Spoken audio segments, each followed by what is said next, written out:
ঢেলে ফোড়ন চ্যানেলে তোমাদের স্বাগত। আমি আজকে রান্না করে দেখাবো পুঁই শাক দিয়ে ইলিশ মাছের মাথা দিয়ে ডাটা চচ্চড়ি।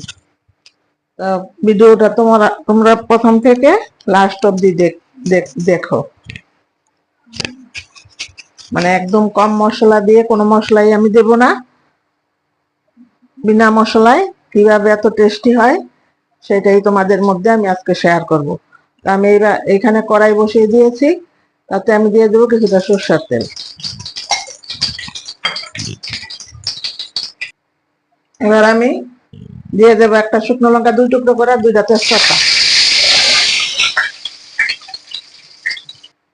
এবার দিয়ে দেবো 5 ফোড়ন, দিয়ে একটু নেড়ে চেড়ে নেব।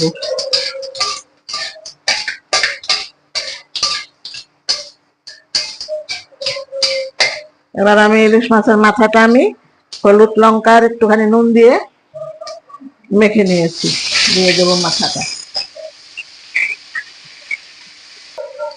মাথাগুলো দেখো ভাজা ভাজা হয়ে গেছে। এই পর্যায়ে আমি দিয়ে দেবো কেটে রাখা সমস্ত সবজি, মিষ্টি কুমড়, বেগুন, পুঁইয়ের ডাঁটা আর এমনি ডাঁটা আছে কিছু, আর রাঙা আলু, সবকিছু দিয়ে আমি একটুখানি নেড়ে চেড়ে নেব। তো বন্ধুরা, আশা করি তোমাদের আমার আজকে এই রেসিপিটা খুবই ভালো লাগবে। আর যদি তোমাদের ভালো লাগে আমার চ্যানেলটা সাবস্ক্রাইব করে আমার পাশে থেকো, আর পাশে থাকা বেল আইকনে ক্লিক করে দিও এরকম নিত্য নতুন রেসিপি পাওয়ার জন্য। আর লাইক কমেন্ট করতে ভুলবে না, আর বেশি ভালো লাগলে বন্ধুদের মধ্যে শেয়ার করে দিও।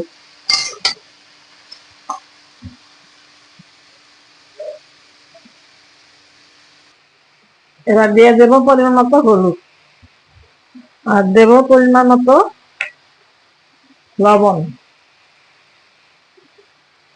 আর দিয়ে দেবো 6-7টা কাঁচা লঙ্কা থেতো করে। বন্ধুরা, তোমরা জালটা কম বেশি করে নিও। তোমরা তো অনেকেই পুঁই ডাঁটা চচ্চড়ি খাও, তো এইভাবে ইলিশ মাছের মাথা দিয়ে খেয়ে দেখবে, খেতে কিন্তু দারুণ হয়, খুবই টেস্টি হয়।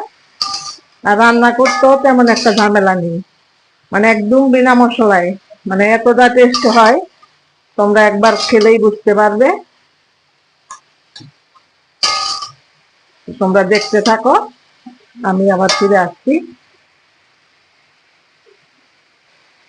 এবার আমি এর উপরে দিয়ে দেব ছোট একটা পেঁয়াজ বেটে নিয়েছি, পেঁয়াজটা দিয়ে দেবো, বাটা পেঁয়াজটা। কারণ যেহেতু আমি শাক দেব, শাকের সাথে কিন্তু পেঁয়াজ দিলে খেতে খুবই টেস্ট হয়। আর কোনো মশলাই আমি ইউজ করব না। তো তোমরা বন্ধুরা দেখতে থাকো। আমি এইবার মিডিয়াম আছে 10 মিনিটের মতো ঢাকা দিয়ে রেখে দেব। এবার আমি ঢাকনাটা খুলে নিয়ে একটু নেড়ে চেড়ে শাকগুলো দিয়ে দেবো, কারণ শাকগুলো একসাথে দিলে বেশি সেদ্ধ হয়ে যাবে, আর অত শাক সেদ্ধ হয়ে গেলে আবার খেতে ভালো লাগবে না। এবার কেটে রাখা পুঁই শাকগুলো আমি দিয়ে দেবো।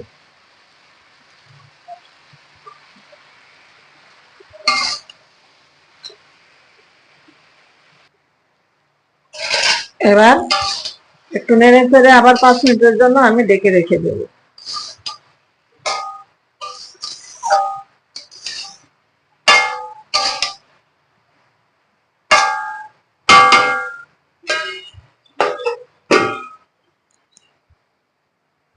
ফিরে এলাম 5 মিনিট পর। এবার ঢাকাটা খুলে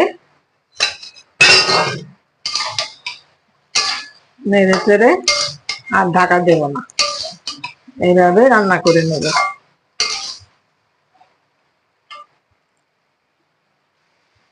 দেখো রেডি হয়ে গেল আমার ইলিশ মাছের মাথা দিয়ে পুঁই শাক ডাটা চচ্চড়ি।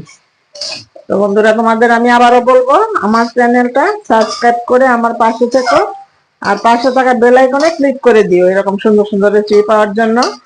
আর ভালো লাগলে